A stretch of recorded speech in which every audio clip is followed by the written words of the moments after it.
देखिए, पहली बात तो ये है कि जदोजहद जो होती है वो कोई 2 महीने या 3 महीने के ऊपर उसको जज नहीं किया जाता। आपको याद होगा कि जब ये पनामा का मामला आया था, तो पनामा का जो केस है, ये तो बड़ा तवील अरसा चला था और हमने एक तवील तहरीक चलाई थी, जिसके नतीजे में ये जो पनामा का केस है, ये दोबारा सुप्रीम कोर्ट तक पहुंचा और उसके बाद फिर ये 3 साल चला और हुआ। तो ये कोई 2-3 महीने की बात नहीं है। जो बुनियादी इस सारा पाकिस्तान का इस वक्त मसला है, वो तो NRO 2 ही है। और वो ये है कि जो पाकिस्तान एक तरफ तो वज़ीर आज़म जो है और इन्होंने पूरे दुनिया से भीख मांग रहे हैं, और पाकिस्तान के अंदर 1100 अरब रुपए के जो केसेस हैं नैब के, वो इन्होंने इस NRO 2 में माफ कर दिए हैं। मरियम नवाज और शहनवाज शरीफ और हसन नवाज हुसैन, इनकी अपनी जो प्रॉपर्टीज हैं बिलियंस ऑफ रुपीस की, वो उसमें क्विटल ले ली है। और जो पाकिस्तान का जस्टिस सिस्टम है जो मुकम्मल बैठ गया है, क्योंकि देखिए हमारा एडवर्सोरियल सिस्टम था जिसमें एक तरफ से वकील मुल्ज़म के हक में दलील देता है, दूसरा खिलाफ केस पेश करता है। हमारे यहाँ मुल्ज़म ही वकील सेलेक्ट कर रहा है। सो उसके नतीजे में हमारा जो जस्टिस सिस्टम है वो तो मुकम्मल बैठ गया है। और ये वो जदोजहद है जिसके लिए कौम ने इमरान खान का साथ दे रही है, इमरान खान के साथ बाहर निकलने को जो है वो तैयार हो रही है, और हमने इनको जो शिकस्त देनी है, ये बुनियादी नैरेटिव जो है वो इसके इर्द गिर्द घूमता है। बाकी तो मरियम नवाज की चाइल्डिश।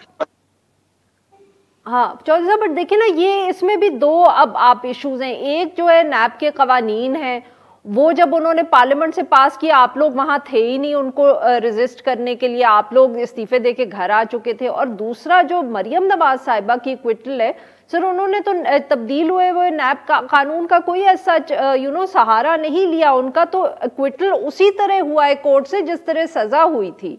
और बहुत से लोग ये भी कहते हैं कि वो केस ही जायज नहीं था टू बिगिन विद, वो जिस तरह उनको कन्विक्ट किया गया वही इतना एक अनफेयर तरीका था कि क्विटल वाज इनएविटेबल।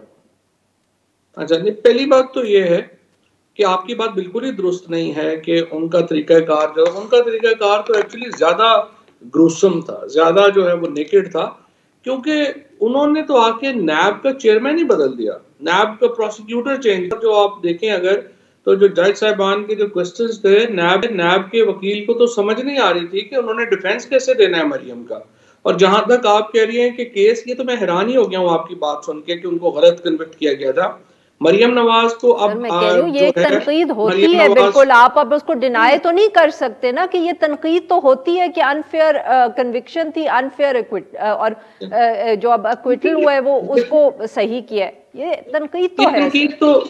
तनकीद तो सिर्फ उन लोगों की तरफ से होती है जो करप्शन को बुरा ही नहीं समझते और जिनका ख्याल है कि शरीफ फैमिली की करप्शन कोई प्रॉब्लम ही नहीं है। ये तो देखें ना, वो तो एक तबका होगा उससे बहुत लोगों की हमदर्दियां हैं, मीडिया में भी बड़े लोगों की हमदर्दियां हैं, क्योंकि मीडिया अपना शेयर लेता है और उनकी हमदर्दियां भी हैं। दूसरा इशू ये है कि मरियम नवाज जिस केस से बरी हुई हैं वो क्या है, वो ये है कि एवन फील्ड अपार्टमेंट्स की वो बेनिफिशियल ओनर है, तो अदालत में, और वो कह रही हैं कि जी वो अब वो वहीं पे जाएंगी पासपोर्ट लेके, एवन फील्ड अपार्टमेंट्स में अपने वालिद साहब के साथ कयाम करेंगी और उसके बाद नीचे प्रेस कॉन्फ्रेंस करेंगी कि ये अपार्टमेंट्स हमारे नहीं हैं, तो फिर किसके हैं।